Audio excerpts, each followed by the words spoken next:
ಮುಖ್ಯ ಆಗ್ತದೆ.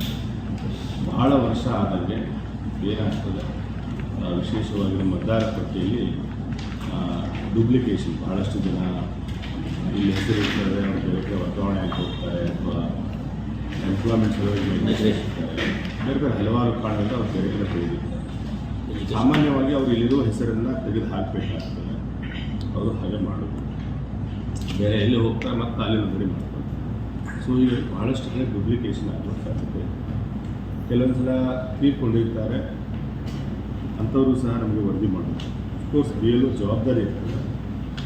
ಪ್ರತಿ ವರ್ಷ ನಾವೇನು ಸ್ಪೆಷಲ್ ಸಮರಿ ರಿವಿಷನ್ ಮಾಡ್ತೇವೆ, ಅಂಥ ಸಂದರ್ಭದಲ್ಲಿ ಯಾರು ಮತರಾಗಿರ್ತಾರೆ ಅಂಥದ್ದು ತೆಗೆದು ಹಾಕ್ತಾರೆ. ಮತ್ತು ಯಾರು ಪರ್ಮನೆಂಟ್ ಸೆಕ್ರೆಟರಿ ಇರ್ತಾರೆ ಅಂತ ಮಾಡಲಿಕ್ಕಂತ ಇರ್ತಾರೆ. ಭಾಳ ಸಂದರ್ಭದಲ್ಲಿ ಏನಾಗ್ತದೆ, ದಾಖಲೆಗಳು ಭಾಳ ಮುಖ್ಯ ಆಗ್ತದೆ. ತೀರ್ಕೊಂಡಿದ್ದಾರೆ ಅಂತಂದರೆ ಬರಬೇಕಾಗ್ತದೆ, ಕೆಲವೊಂದು ಸಲ ಅದು ಇರೋದಿಲ್ಲ.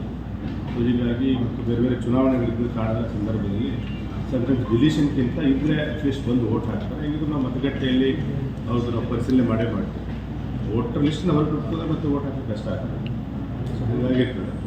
ಒಟ್ಟಾರೆ ಈ ರೀತಿ ಕಾಲಕ್ಕೆ ವಿಶೇಷ ಸಮಗ್ರ ಪರಿಷ್ಕರಣೆ ಮಾಡೋದಕ್ಕೆ ನಾವು ಮತದಾರ ಪಟ್ಟಿಯನ್ನು ಒಂದು ರೀತಿ ಚೆನ್ನಾಗಿ ಹೊಸದಾಗಿ ಮತ್ತು ಯಾವುದೇ ರೀತಿಯ ಲೋಪದೋಷದಿಂದ ಮಾಡುವಂಥ ಕೆಲಸವನ್ನು ಮಾಡ್ತಾರೆ.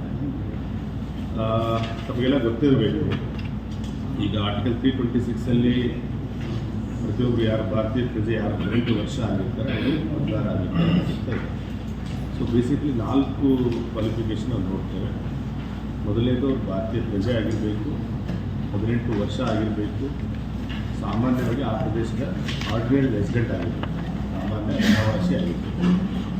4ನೇದು ಅವರು ಯಾವುದೇ ಅಂದರೆ ನಮ್ಮ ಕಾನ್ಸ್ಟಿಟ್ಯೂಷನ್ ಏನು ಹೇಳುತ್ತೆ, ಯಾರು ಅಂದರೆ ಲಾದಲ್ಲಿ by law they are declared as ಇನ್ನು ಅಂದರೆ ಅವ್ರು ಮತ ಹಾಕಲಿಕ್ಕೆ ಹಕ್ಕಿಲ್ಲ ಅಂತ ಡಿಕ್ಲೇರ್ ಆಗುತ್ತೆ.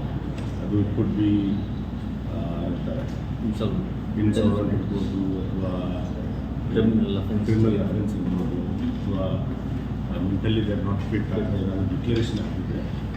ಸಾಮಾನ್ಯವಾಗಿ ಬಹಳ ಕಡಿಮೆ ಇರ್ತದೆ, 0. That is also one of the qualifying factor. ಅರ್ಹ ಮತದಾರ ಆಗಲಿಕ್ಕೆ 4 ಅವರು ಕ್ವಾಲಿಫೈ ಆಗ್ತಾರೆ. ಸೊ ಆ ಹಿನ್ನೆಲೆಯಲ್ಲಿ ನಾವು ಇವತ್ತು ಮತದಾರ ಪಟ್ಟಿಯನ್ನು ವಿಶೇಷ ಸಮಗ್ರ ಪರಿಷ್ಕರಣೆ ಮಾಡಬೇಕು ಅಂತ ಹೇಳಿ ಈಗಾಗಲೇ ಕೇಂದ್ರ ಚುನಾವಣಾ ಆಯೋಗ, ಭಾರತ ಚುನಾವಣಾ ಆಯೋಗ ಒಂದು ಶೆಡ್ಯೂಲನ್ನು ಜಾರಿ ಮಾಡಿದೆ.